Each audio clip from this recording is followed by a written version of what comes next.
Hello students, uh, in this video we will learn about the adjustment required at the time of the change in the profit sharing ratio. In the previous video, as we have already understand the meaning of the reconstitution of the firm and what are the circumstances may be arises at the time of the reconstitution of the firm. So in this video we will learn about the adjustment required at the time of the change in the profit sharing ratio. So there are the various matter that needed to be considered at the time of the change in the profit sharing ratio. So first of all, we have to determine of it, or you can say the determination of the sacrificing ratio and gaining ratio calculation are required for the reconstitution of the firm. So first of all, we have to determine the sacrificing ratio. We will learn deeply the sacrificing ratio and gaining ratio in the coming topic or in the coming video. So second, in the second step, we have to calculate the accounting. We have to make the accounting treatment of the goodwill.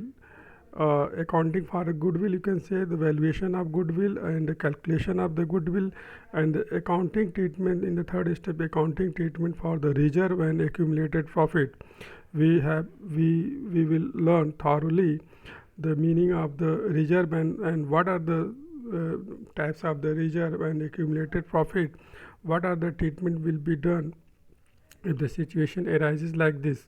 So we have to also reevaluate our assets and liabilities. In the fourth step, we have to do revaluation of assets and liability and adjustment of the capital. There are the 5 steps we have to do in all the situation, whether in the admission of partnership firm or the retirement of the firm, or in the admission dissolution of the firm, or the whatever the circumstances arises for the reconstitution of the partnership firm. So students, मैं आपको बताना चाहता हूँ कि अगर ये topic आपने अच्छे से कवर कर लिया है, एडमिशन के केस में भी आप इसको अप्लाई करेंगे. ये जो टॉपिक है, जैसे calculation of the sacrificing ratio and gaining ratio, और accounting treatment of goodwill, accounting treatment of reserve and surplus and accumulated profit, accounting for the revaluation of assets and liability. तो ये 3-4 जो point है, ये आपको हर एक आगे के प्रॉब्लम में, जब भी आपको कोई प्रॉब्लम ऐसा होगा कि सेक्रीफाइसिंग रेशियो कैलकुलेट करो, गेनिंग रेशियो कैलकुलेट करो, तो ये बहुत ही इंपॉर्टेंट टॉपिक है. तो इसको आपको थॉरली अंडरस्टैंड करना चाहिए और प्रैक्टिस करना चाहिए. अकाउंटिंग ट्रीटमेंट ऑफ गुडविल कैसे होता है, उसका वैल्यूएशन कैसे होता है, उसके मेथड्स ऑफ वैल्यूएशन क्या क्या है, उसको हम लोग थॉरली आगे स्टडी करने वाले हैं.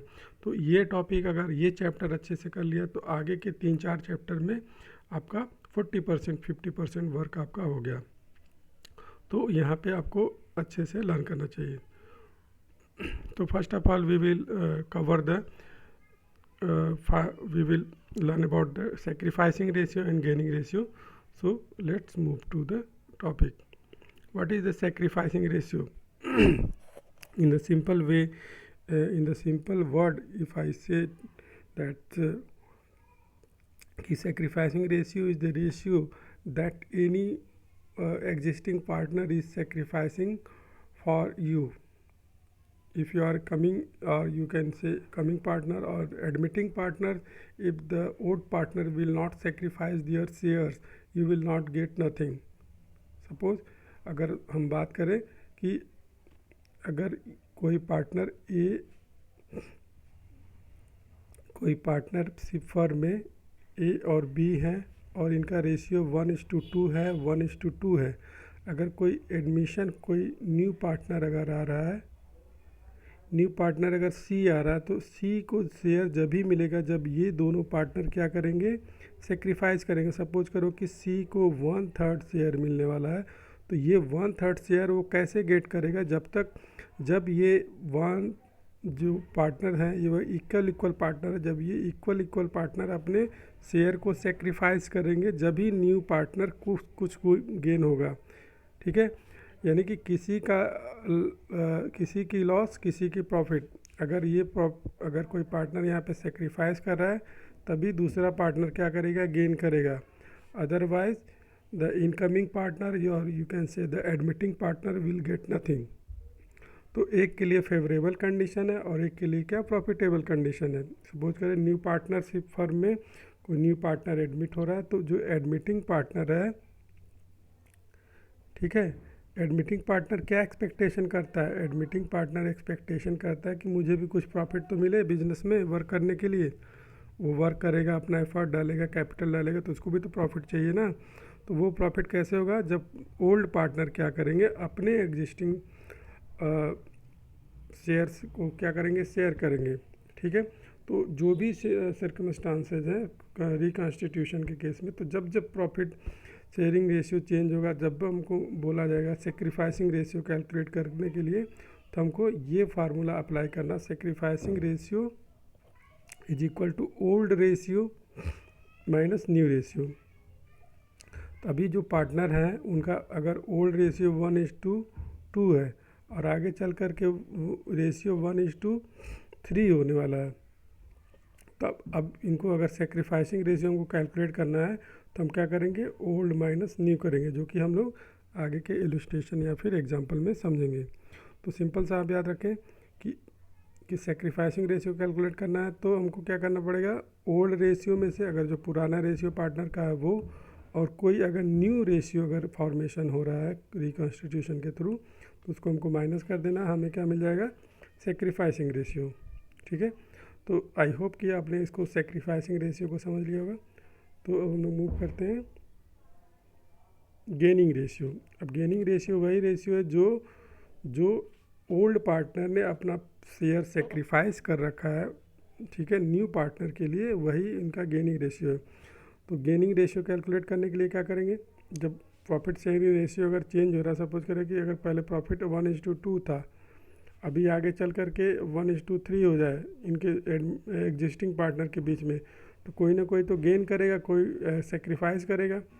ठीक है, तो उस कंडीशन में क्या होगा, गेनिंग रेशियो कैलकुलेट करने के लिए हमको क्या करना पड़ेगा, न्यू रेशियो में से ओल्ड रेशियो को माइनस कर देंगे. Gaining ratio is equal to new ratio minus old ratio. तो यहाँ पे देखिए, as a result of the change in the profit sharing ratio one or the more existing partner, ठीक है, gain some portion of the other partner share of profit, the ratio of the gain profit sharing ratio is called the gaining ratio. तो कोई partner क्या कर सकता है, gain कर सकता है, कोई प्रॉफिट पार्टनर क्या कर सकता है, सेक्रीफाइस कर सकता है. तो गेनिंग रेशियो कैलकुलेट करने के लिए जो न्यू पार्टनर शेयरिंग रेशियो वो उसमें से ओल्ड रेशियो को माइनस कर देंगे तो हमें गेनिंग रेशियो मिल जाएगा. ओके,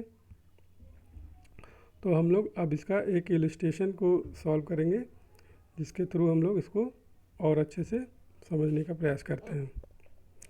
ओके स्टूडेंट, तो इलस्ट्रेशन नंबर फर्स्ट है तो आपके बुक में, तो A B where the partners in the firm sharing profit and loss in the ratio 2:1 with the effect from 1st April 2021 they agree to share the profit and loss equally. अभी तक इनका profit sharing ratio क्या था, 2:1, लेकिन 1 अप्रैल 2021 से इन्होंने क्या decide किया, प्रॉफिट शेयरिंग रेशियो क्या हो जाएगा, इक्वली कर देंगे, 1:2.